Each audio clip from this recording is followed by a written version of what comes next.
Hey Richard, how's it going? It's Leo. Yeah, good man. Hey, do you remember you're still coming to the comedy club tonight? Yeah, nice one. Hey, could you do me a favour and just make sure you don't bring Mahmood? That's because last time he was here, he got up on stage. It was an absolute disaster. I had big agents in to see me. He ended up getting more laughs than me when he got his ass out. Yeah, they signed Darius Davies instead. Yeah, they probably do regret that now. Anyway, man, cool. I'll see you later on. Cheerio. Bye.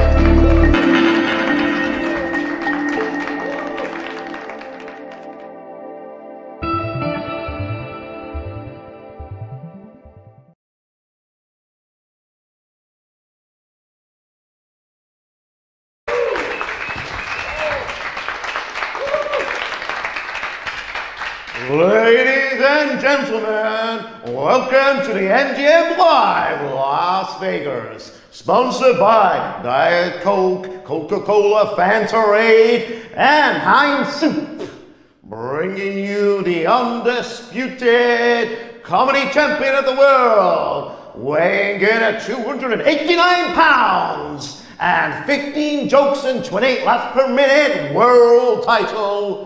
I want you to give a big Las Vegas round of applause to Mr. Leo.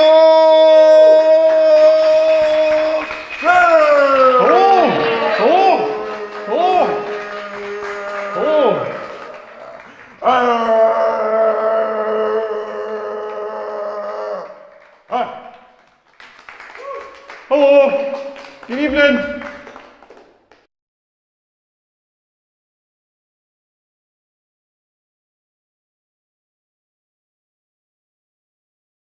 Hello, my name's Leo. I saw something terrible the other day. Like a woman was thrown out of a cafe for breastfeeding in public. I thought this was terrible. Well, I approve of breastfeeding in public. Do you all approve of breastfeeding in public? Yeah. Fantastic. Get up here. I'm starving.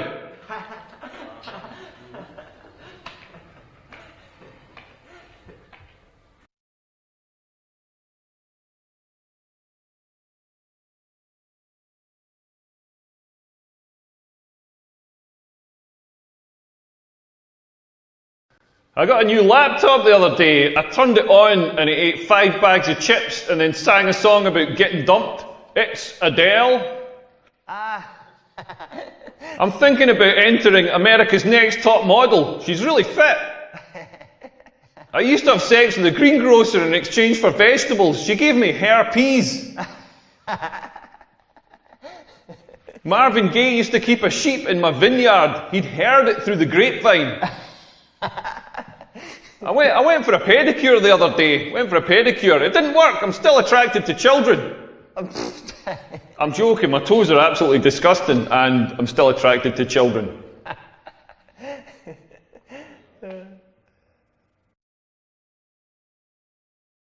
Hey everyone, we've got a special guest in the audience tonight. My friend Richard is here. Everybody say hello, Richard. Hey everyone. Hey. And ladies, Richard's single. Richard, I'm going to try and find you a girlfriend tonight. All the single ladies, make some noise. Sorry, Richard, I tried.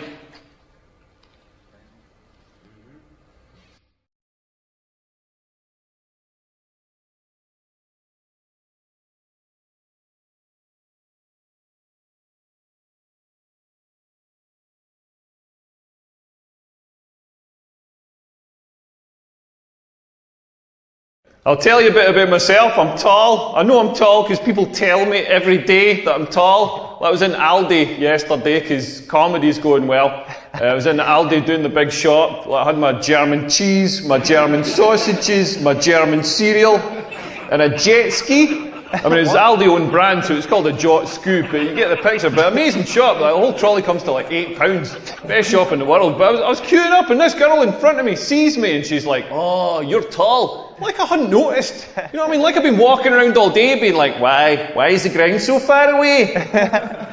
And then she follows it up with, have you always been this tall? Have I always been this tall? Yeah, I was born this tall. Had to be winched out of my mother's vagina. She thought she was giving birth to a linguine. Like, no, I started off baby size. That's how people work. But when you're tall, people just come up to you all the time. They'll say things like, are your parents tall? As if that's not how genetics works. They'll be like, you should meet my cousin Billy. He's tall. You'd have something to talk about. He would probably talk about how much of a prick you are. I get this one a lot as well. They're like, do you play basketball? Like, Dad, play basketball. I don't know if you can tell from my accent, but I'm not from South Central Los Angeles.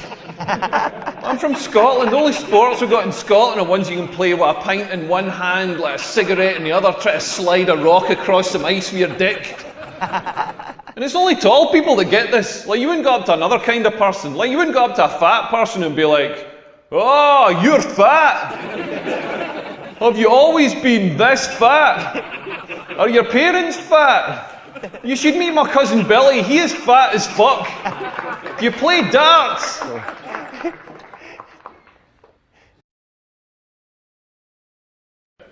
I don't know what's going on with my testicles. They're the weirdest part of the human body, all wrinkled up. Mine look like Gordon Ramsay's forehead. Like if he was a werewolf. And they're constantly moving, constantly doing this weird, slow dance, just gently adjusting, like gently rolling over each other, adjusting for heat or optimal sperm production or something. Like, have you ever sat and watched this? Like, not mine. Like, Richard, have you ever sat and watched your testicles? Yeah, they just keep moving. Yeah, this is a wise man who knows the pleasures of looking at your testicles. If you haven't seen this, go to the toilets after the show, have a look at your testicles. If you don't have testicles, don't worry. Just follow Richard, he's going to give a demonstration. Yeah, absolutely.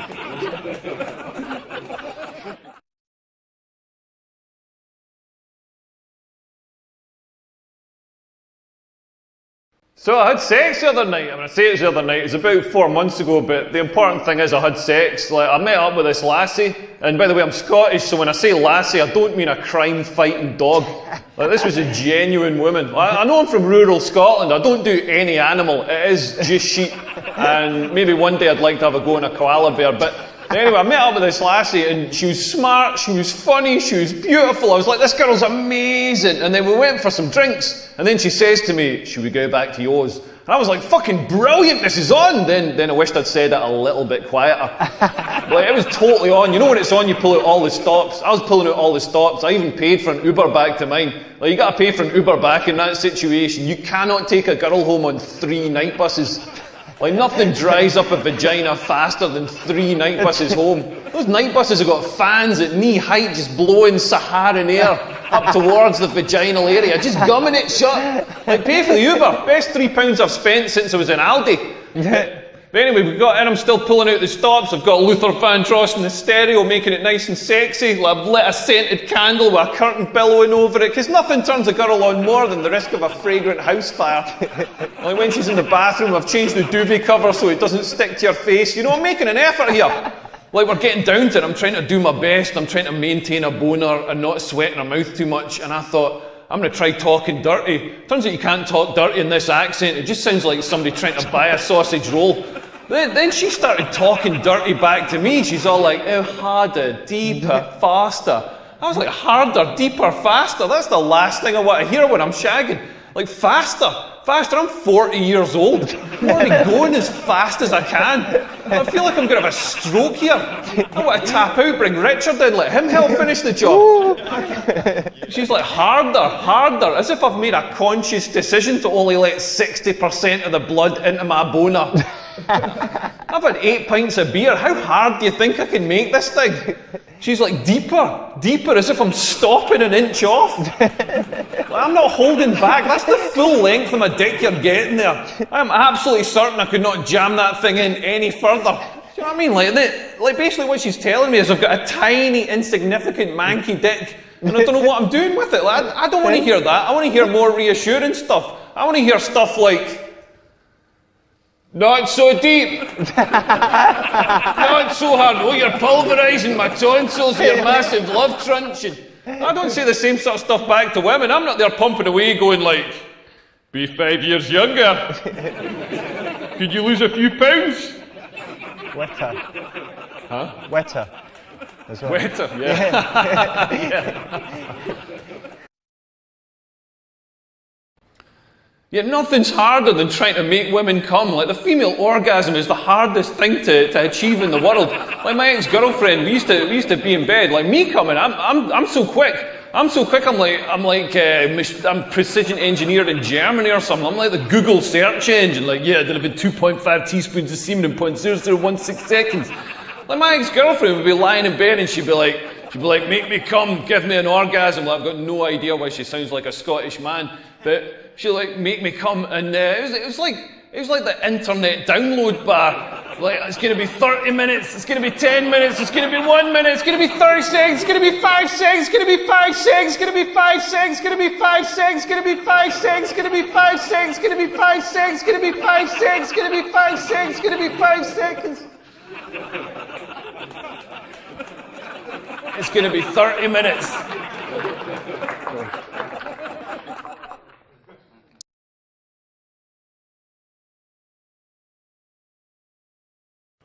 Yeah, it's not just me who has trouble with technology. I was in Walmart the other day, and I went to pay for my stuff, and so I gave the lassie my card, and she said the chip and pin thing, the thing that you tap, that's broken, so I'd have to sign, like print off a slip and sign the slip. So I was like, yeah, no problem. So she prints off the slip, I sign it, I give her the slip and the pen back. Then she's like, I need to check the signature against your card. So I gave her the card as well. But I hadn't signed the card, because you never sign for stuff these days. So she said, I can't accept this card. You haven't signed it. So I was like, well, give me the card back and give me the pen. And then I signed the card and I said, can you accept it now?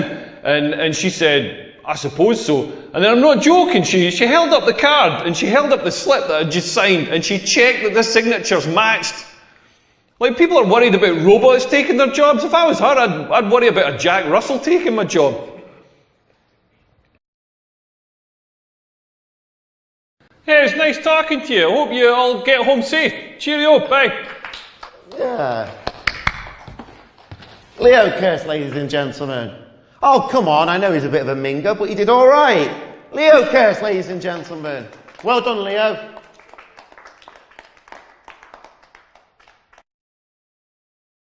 Oh, you did pretty well. Not the best ending, but not the worst either, so pretty good.